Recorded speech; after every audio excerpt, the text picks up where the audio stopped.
Well, this is another episode of On the Line. I'm Joe Mullings, and in studio today I've got the lovely Cristina Brummett. Hello.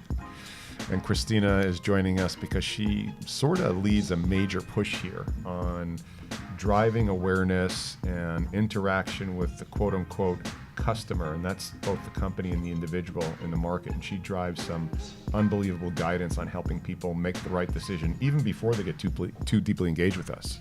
Yeah, absolutely. Just talking about the experience of going through the job search and the interviewing process and just getting to that ideal job and what that looks like. Yeah. So as you think through all the different types of people, situations, processes, clients, all that kind of stuff, what are the general guidelines that you operate under as you give this guidance to people and maybe they can take on their own and move forward with? Yeah, so right from the beginning, they have to have an understanding of what they want and what they're trying to accomplish. You have to have essentially your own career path and strategy, because if you don't have that in place, everything else kind of goes to waste. So you owe it to yourself to understand and evaluate where you are now and where you're looking to go before starting your search. Do you think that people tend to be moving away from something or moving towards something most of the time in their career? I think everybody wants to move towards something. Really? But circumstances, change. Life happens. I think the other way, though. I think it's a different perspective. I think it the other way. I think people, Really? yeah. So I think people do more to avoid pain than to gain pleasure. So that's moving away from something, right? So in other words, if I said to you, Cristina, I'm going to give you the chance to earn $5 an hour from now, and you'd be like, oh, cool. Or I'm going to say, Cristina, I'm going to steal $5 from you. Which would you move stronger in behavior? Would you try and keep me from stealing $5 from you, or would you bother? Well, I would obviously be defensive and try to protect my $5, but how does that translate to? Gaining pleasure is gaining $5. Feeling pain is me stealing $5 from you.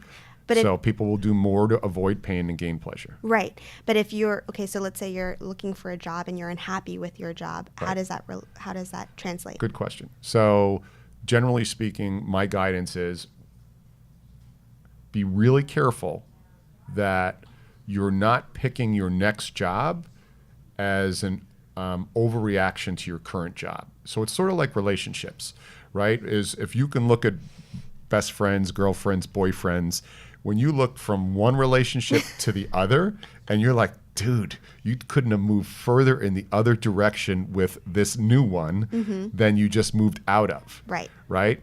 And so people tend to move away things a lot stronger than move towards. General statement. Right, which is why it's still so important that you assess where you are now and where you're looking to go, because maybe it is more advantageous for you to stay in the position that you are now for 1 or 2 years, whatever you decide, to gain a certain experience or get to a certain level, than to make that move right now. So you need to assess that first before getting into the job search. And you have to have your best friend with a bottle of wine or and a pint of Ben and Jerry's. Right. And have that friend ask you why. And dig into that why, because the why, and again, I don't want to get philosophical here, although I'm a huge Simon fan, is why are you doing this move? Oh, I want to go there because I want to move to San Francisco. Oh, that's the reason for making the move? Yeah, but keep on pulling that string. Why? Because that will give you more sobriety in your interviewing process and drive your questions and drive more meaning as you figure out the answers to the questions you're asking, what they really mean in a value proposition to you as you make the decision. Something that's funny is that I've luckily had that experience, and that group of close-knit friends and family support me in that way. And what's hilarious is that I knew my why was to help people in a very general sense. I need to make some kind of direct impact that was positive in helping people. But when I got into talent acquisition, I didn't think that was going to be the conduit for it. I actually was resistant towards that because my idea of recruiting was kind of sullied. Yeah. And as well it should be. And it wasn't until I joined TMG that it's kind of been revived in that sense. It's not a dirty word. Right. And we are helping people in that sense, and it's fulfilling that mission and vision personally for myself, if that makes sense. Yeah. So if I'm John Q. Public, and I don't have a recruiter, and I see a job. So I go online, I go on LinkedIn, I see a job. And I'm like, wow, that looks really interesting. I want to check that out. And so I send in my resume, and suddenly I get pinged back by HR in that company. What are the first things I should do? Go online and research the company. You probably should have researched the company before you submitted your information. But don't people just sort of do a shotgun blast? I'm like, okay, I'm so tired of this. I'm going to send out my resume to 42 openings, right? I guess it depends. It depends if you know what you want and what you're looking for, Right. and Right. where you are in your career. Yeah, and so how serious do you want to take it, right? So not every returned volley is equally weighted. So if I send 50 CVs over the transom and somebody's like, no, and I get a yes, well, when that comes back in, I'm going to be like, which one was this again? Oh, right. So the first thing I do, I think I triage the seriousness of it, right? Right. Right, because not all of them are the same. If I send one to Apple and I send one to Microsoft and I send one to Bill's computer company, and Microsoft and Apple come back, and so does Bill's computer company, You're going to go to Microsoft and Apple. probably. Yeah. Right? So triage what you sent out. Right. But I also think in an ideal world, you don't want to do mass emailing or mass sending out your resume, because you don't want to be just any other paper. Right, but You're I'm an just out of individual. college. I'm just out of college. So let's give the advice to somebody who's just out of college. Okay. Well, then leveraging and networking would be crucially important. But yes, I understand where you're coming from. But so if I'm just coming out of college, I'm going to research the company, see what they have online, see how much content and how much they have to share. If they don't have much, well, that means that I have a lot of questions asked to the HR individual before getting to an offer stage. And not a lot of people do that. I didn't do that when I graduated college Why? because Because you didn't know. Right, I didn't know, and I didn't know the right questions to ask, and I was nervous too. Yeah. I didn't want to offend anybody, and I wasn't sure what was the appropriate way to go about asking these questions, because honestly, I didn't feel like I had the right to, because I just graduated college and I wanted a job. That's interesting. Wow, let's pause there for a second. Oh, okay. Wow. You didn't feel like you had the right to. Well, I mean, you just, so you were willing, and again, I'm just having a dialogue. This is my personality. Right, though. you were willing to just give somebody else control of your decision-making on your career rather than offend somebody. Well, my priority at that time was to get job experience, because every time somebody comes back to you, it's great, you have a degree, but you don't have any real experience. And I didn't have any internship experience or co-op experience to leverage in that situation. So my first priority was to get experience. But it was totally on luck. In other words, did that first job end up being a good one? Yes, it ended up being the right stepping stone. Was it the one? Right. You know, It never is the first one. right. Never. Hardly. Hardly Jobs ever. we're talking about, right? Yeah. No, jobs too. Sometimes people get lucky. But yeah, I think I it want was the to right jump stepping into stone. that, though. You have to give yourself permission. I don't care if you're right out of college. I don't care if you're 30, 40 years into a career. You have to absolutely give yourself permission to commit to as much diligence as possible. And I think you should ask all the questions that you want to in the interview process. Sure, you have to have the courage to do so as well, because the market isn't telling you that you have the permissions. And we're not taught. I mean, my niece who got out of university last year had no idea. Terrible interviewer. Everybody who graduated with her, they don't teach you Right. the proper way to interview. They give you some bullshit class that tells you this is how you should interview. And you end up being that salesperson kind of selling yourself. Oh, you have two eyes, I have two eyes. We have a lot in common, right? Right. I mean, that's what they teach you to do. And it's just, it's absolutely incorrect. And so that's first interview, right? Who are you going to work for? Why are you going to work for them? What in particular is interesting to you about that company? What homework did you do online? What content was available online? Here's an important one. Are you drinking the Kool-Aid on the product narrative or the hiring narrative? Because there's a lot of people out there that drink the Kool-Aid on the product narrative on what a company makes, and it's entirely different than what it's like inside the company. I'm going to give you an example. Yeah. And they're not a sponsor yet. Amazon. Amazon is an unbelievable company. Stock-wise, what they're doing to change the world. However, if you really do diligence, a large majority of the people who work in the organization are not pro-Amazon. It's not a fantastic place to work. And I'm talking about people in that, and I'm going to have a lot of haters, I know, so bring it. But I'm using them as an example. Is I know people who've walked away from $150,000, $250,000, $300,000 a year jobs working for Amazon because had they known what they were stepping into, the hiring narrative, the employment narrative, not the product narrative, not the stock market narrative, it wasn't what they had expected because they didn't know who to ask or where to dig, or bought off on the product narrative or the stock price narrative. Yeah.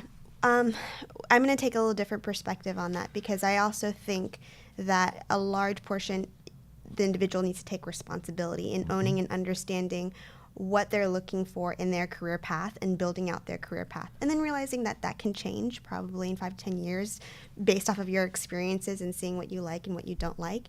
And you can join a company understanding the product narrative and bought into that vision and understanding maybe the hiring narrative isn't like a Airbnb or another example that has more of a hiring narrative than a product narrative. But then you can take that and leverage it. Maybe you want to stay with Amazon for 3 to 4 years Right, and get to a certain you're talking tactics position. and strategic right now, which is exactly correct. So you can. I'm not saying we shouldn't go to work at Amazon. I'm saying that you should know what you're walking into and how it serves you on your career design. Yes. But you have to know what that looks like first before doing your job search. Yeah. Because then your job search is not strategic, and then you're just applying to things. Correct. Or there's not enough information in the public domain. Maybe there's a company you saw an article in, National Geographic on, and it's like, wow, that's a really cool. I want to check that out. They're doing something amazing in Africa with water, right? But there's no info in the public domain on that, right? So some of the things that you could do maybe would be what? You're going to have to talk to individuals that are currently in the company. How did you find them? LinkedIn. Okay. Or, that's networking. And asking to be able to talk to those individuals. So understanding that maybe somebody already has an interviewing process, but if you need questions answered from a certain perspective, don't hesitate to lean in and ask for that. So here's and you're right, and I think I'm glad you define networking, because networking doesn't mean with only you people you know.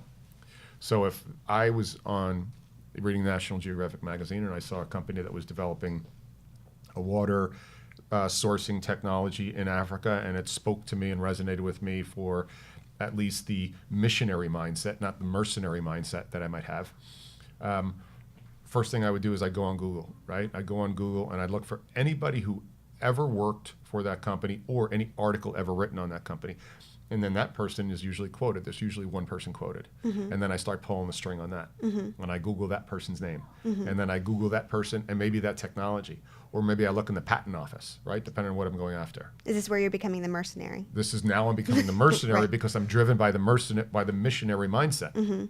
And so the best mindset in the world is when you sign up for something with a missionary mindset and you become a mercenary because of that missionary mindset. Right. Could be one of the most critical drivers of anything, career, love life, anything at all. That mindset, when you learn to take that missionary mindset, convert it to a mercenary behavior, you become incredibly dangerous. Yeah. In a good way. Right. Absolutely. Unfortunately, I don't think a lot of people use that or implement it. And sometimes it's not really aligned with their personality as well. So I'm going to challenge that. Right? You and I work closely together, right? And we have found an unbelievably powerful role for you in our organization that has evolved, right? You came in really effective in one role and then shared with us, I really think I really would even do better here. Cool, let's look for that role. We found it.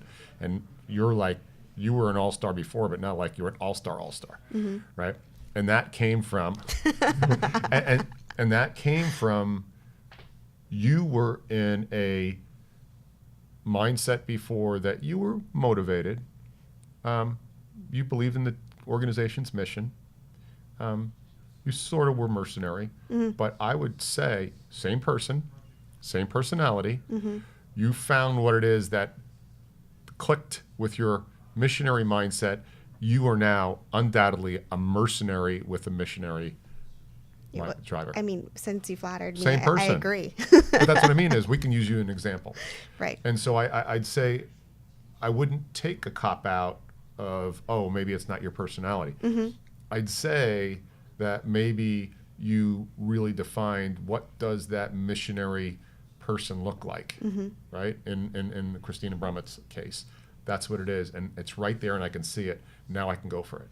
Right. And that's one of the things I love about our organizations and our organization, our search consultants, is that we encourage individuals that we speak to ask those hard questions because we ask them back. And surprisingly, individuals on the phone, they'll come back and not understand why we want to hear their story or their drivers or their motivators. They don't have responses to that because they didn't do their due diligence on themselves. Self-auditing, yeah. I mean, you really have to know why you're doing what you're doing. Yeah, exactly. And when you start pulling back the onions and the layers and asking those deep questions, it really becomes a psychological game in a sense. And they get really surprised with that. And then we're able to really make it easy for them as far as giving them that due diligence on the company and the culture with our content and leveraging our partnerships with our client, that it just really gets them closer to that truer yes or truer no, hopefully earlier on in the process. Yeah. And so if you're going through the process and you don't have a great search firm working with you or somebody coaching you, here's what you can do, is you should always give yourself permission to dig.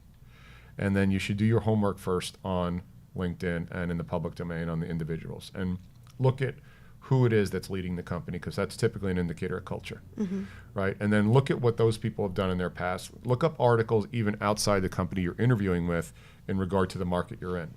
Because the job you're looking for today better have an upside 5 years from now when you're looking at tech, right?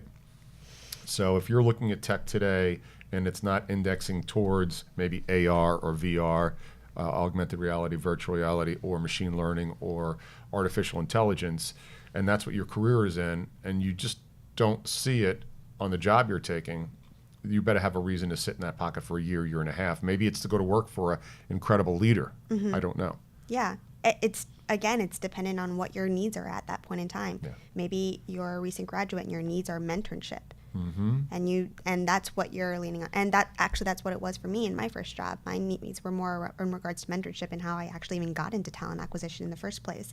And then it evolved into understanding and building my expertise in the recruiting space, and then realizing that while marketing and recruiting, they're closely aligned, this could be leveraged in a whole completely different capacity. And that's when I joined TMG, because I am bought into that vision and is completely aligned with. But you took an active role in bolting those on and blending those onto your career highway, your career trajectory. Yeah, every year I assessed. I tried to be very self-aware and understanding what I was doing now and where I wanted to grow and how I could get there. Yeah. Well, anything else you want to add to that? No, not really. How about you? When you first started, did you always have that mercenary, missionary understanding? Did you start off with that? Nobody ever asked me, right? So, so I did engineering, so mine's interesting, right? And again, yes, I always had the mercenary, missionary, always. So I did 4 years in engineering, got the engineering degree, looked at the box and said, oh, shit, I'm in my 20s. Okay, job, get married. And I went to work for a company for like 2 years, and I knew right away that I couldn't work for somebody else. So like you, I shifted gears. I'm like, okay, how am I going to do this? And I said, okay, I'm going to get into the entrepreneur business. So I got into the health club business while I was working as an engineer. I bought into a health club that was struggling, and I went to the health club at 5 o'clock in the morning, worked there till 8:30, took a shower, went down the block to L'Oreal, Fairchild, and Syosset, New York, worked there as an engineer until I could save enough money to quit that job. Right. Did that till 5:30 at night, then went to the gym from 6 to 10 at night, and I did that 7 days a week until I got enough money I could quit the engineering job. And then I went on and built that out and sold that out. And then after that, I said, what am I going to do? And then I knew I had to be my own boss, and I knew I had to do something with technology, so I got into headhunting. You know what I love about that is it's so simplistic in the beginning. It's not like you knew. It's not like you got up and you knew that you wanted to build something like TMG. It started off with something very simple, like I know I have to be my own boss. I don't know with what, I don't know how, but I'm going to make it work. And I can't think of any other word than lucky, even though you made your own luck in a sense. You're lucky to have found that simplistic point and then to have the courage to execute on it. I don't think a lot of people do, including myself. It took me quite some time to get to that point. And it's still a journey for me. And I think for a lot of people, it's a journey, and that's something that they're really hard on themselves about, you know, realizing that they don't have it all figured out right now.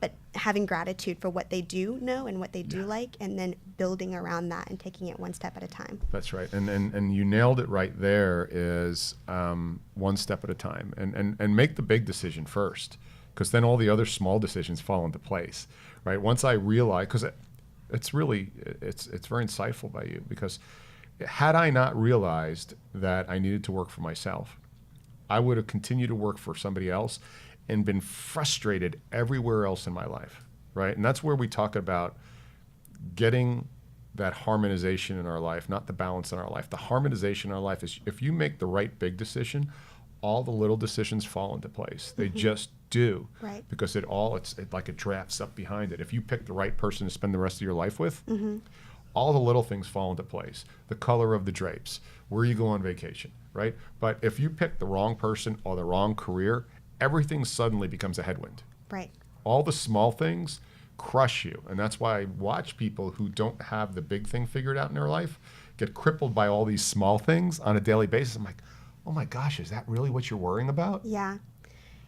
And harshly, the only person they can blame is themselves. Own it 100%. So when you're coming back to kind of doing due diligence in a company, in a job search, and I know we got really philosophical and deep there, but that's where you have to go, because nobody owes it to you to figure it out for you. You owe it to yourself. And then you have a lot of options. There's a world of options out there to make it fit for you. And that's what you need to have the understanding and courage to act upon. Wow, that was like a home run right there. We're gonna I can't even beat Power that. to the people. Well, I'm gonna outro with that. This has been On the Line. I'm Joe Mullings. Cristina Brummett. Thank you for joining us. Thank you.